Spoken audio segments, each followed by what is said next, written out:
Sa kabilang banda, kapag sinabi na ang magpoproteksyon sa inyo ay pulis, ay yun yung mga involved sa patayan. Kaya yung diskumpiyansa kumbaga sa kung sino ang magpapatupad ng protection, kailangan naming i-run through. Pero as a matter of principle, ay maaring pag-usapan.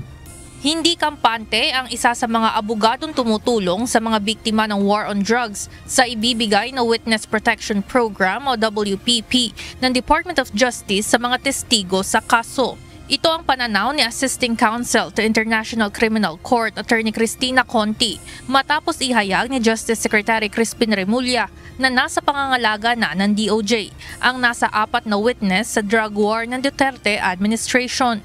Ayon kay Attorney Conti, hindi pa nila alam ang parameters ng nasabing proteksyon dahil sa ngayon ay wala pa anyang nakikipag-usap sa kanila tungkol dito. Itong importante, para sa mga biktima, hindi sila komportable per se na kausapin ang prosecutor na dating nagsangkalan sa kanila. Kasi yan ang mga nagsampa ng mga kaso na related sa war on drugs. Samantala, hindi naman nagbigay ang Malacanang ng komentaryo sa usaping ito. Siguro po sa kanyang mahirap po magsalita kung anong po ang kanya nasa damdamin at nasa kanyang isipan. Siguro I rather not comment to the reaction of Attorney Conti. Sa kabilang banda, ayon kay Attorney Conti, posibleng madesisyonan na ang hinihiling na interim release para kay dating Pangulong Rodrigo Duterte sa susunod na linggo.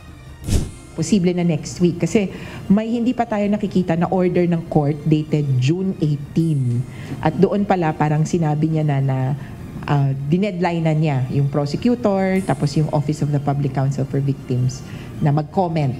Ngunit ayon kay Attorney Conti, nakikitaan ng ICC ang dating Pangulo ng posibilidad na tumakas o hindi makipagtulungan sa paggulong ng kanyang kaso.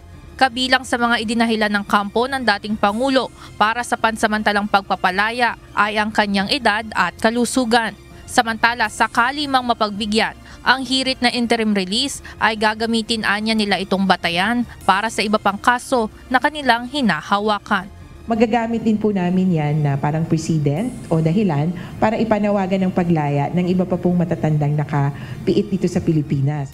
Ivan Alvarez, UNTV News and Rescue. Diyos ang aming sandigan, serbisyo publiko ang aming pinahahalagahan.